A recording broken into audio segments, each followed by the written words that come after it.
Assalamualaikum warahmatullahi wabarakatuh. Perkenalkan, nama saya Najwa Septiana Pahlawi dengan NIM 22202021118, kelas PAID, Prodi Pendidikan Agama Islam, Fakultas Ilmu Tarbiyah dan Keguruan. Di sini saya akan menjelaskan tentang pemikiran filsafat Al-Ghazali dengan dosen pengampu Bapak Dr. Andes Sanulbi, MPDI. Saya dari kelompok 13 dengan rekan-rekan saya, Sergia Winarti dan Widiawati. Riwayat hidup Al-Ghazali. Nama lengkapnya Abu Hamid bin Muhammad bin Ahmad Ghazali, lebih dikenal dengan Al-Ghazali. Dia lahir di kota kecil yang terletak di dekat Tus, Provinsi Khurasan, Republik Islam Irak pada tahun 490 Hijriah. Nama Al-Ghazali berasal dari Ghazal yang berarti tukang pital benang, karena pekerjaan ayahnya adalah meminang benang wol. Sedangkan Ghazali juga diambil dari kata Ghazalah, yaitu nama kandung kelahiran Al-Ghazali, dan inilah yang banyak dipakai, sehingga namanya pun dinisbatkan oleh orang-orang kepada pekerjaan ayahnya atau kepada tempat lahirnya. Sejak kecil Al-Ghazali dikenal sebagai anak yang senang menuntut ilmu. Karenanya tidak heran sejak masa kanak-kanak ia telah belajar dengan sejumlah guru di kota kelahirannya. Di antara guru-gurunya pada waktu itu adalah Ahmad bin Muhammad Al-Razakani. Karya-karya Imam Al-Ghazali. Setelah dari mempelajari beberapa filsafat baik Yunani maupun dari pendapat-pendapat filosof Islam, Al-Ghazali mendapatkan argumen-argumen yang tidak kuat, bahkan banyak yang bertentangan dengan ajaran Islam. Oleh karena itu, Al-Ghazali menyerang argumen filosof Yunani dan Islam dalam beberapa persoalan.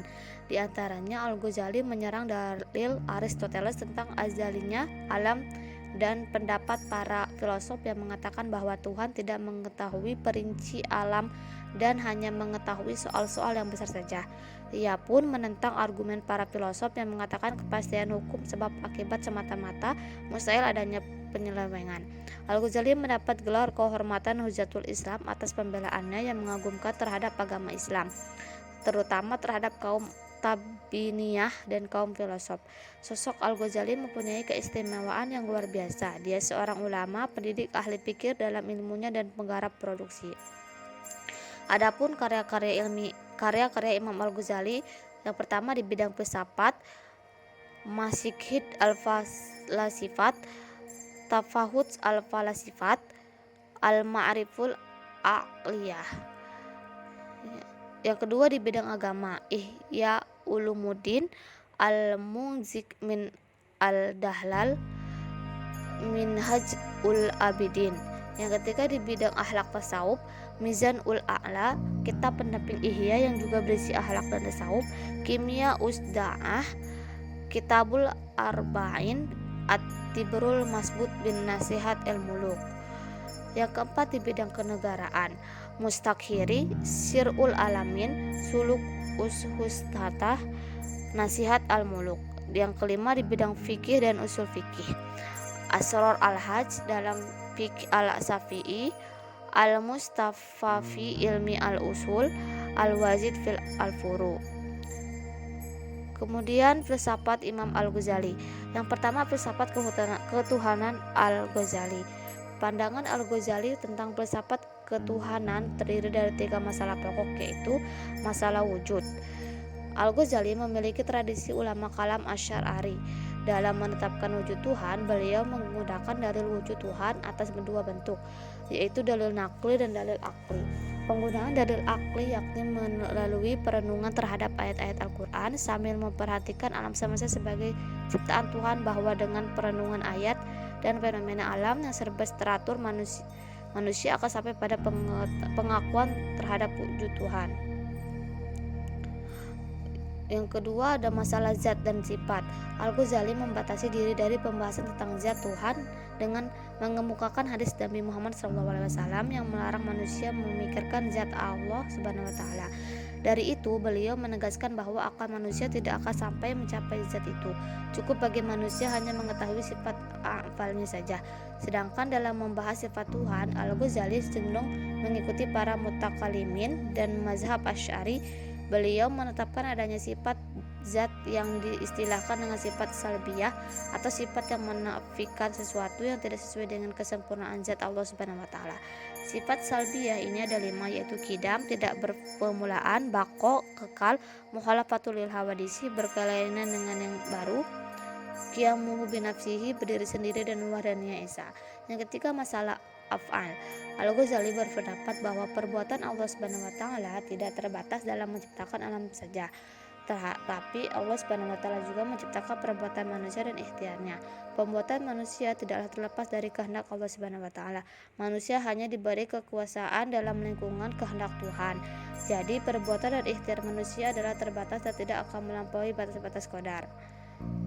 Yang kedua itu membahas tentang tasawuf Al-Ghazali. Satu-satunya pengetahuan yang menimbulkan keyakinan akan kebenarannya bagi Al-Ghazali adalah pengetahuan yang diperoleh secara langsung dari Tuhan dengan tasawuf. Ungkapan ini adalah setelah dia tidak merasa puas dengan ilmu kalam dan filsafat serta meninggalkan kedudukannya yang tinggi di Madrasah Nizamiyah Baghdad tahun 1955 Masehi dan pergi betapa di salah satu menara Masjid Umami Damaskus. Yang ketiga membahas filsafat etika atau akhlak Al-Ghazali. Menurut Al-Ghazali, akhlak adalah sifat yang tertanam dalam jiwa yang menimbulkan perbuatan-perbuatan dan tindak tanduk dengan mudah dan gampang tanpa memerlukan pemikiran dan pertimbangan. Dalam hal ini terdapat persamaan antara Imam Al-Ghazali, Ibnu Maskawih, dan Tusi, bahwa akhlak harus dimulai dengan pengetahuan tentang jiwa, kekuatan, dan sifat-sifatnya, karena ia merupakan sumber kebaikan, kebahagiaan, dan sebaliknya. Pandangan Al-Ghazali terhadap filsafat. Di bidang filsafat, Al-Ghazali memiliki perhatian yang sangat besar dan ia tercatat sebagai pemikir yang banyak melibatkan diri pada segi itu. Ia belajar filsafat kepada Al-Juwayni selama 3 tahun, sehingga Al-Ghazali dianggap juga sebagai salah seorang filosof muslim.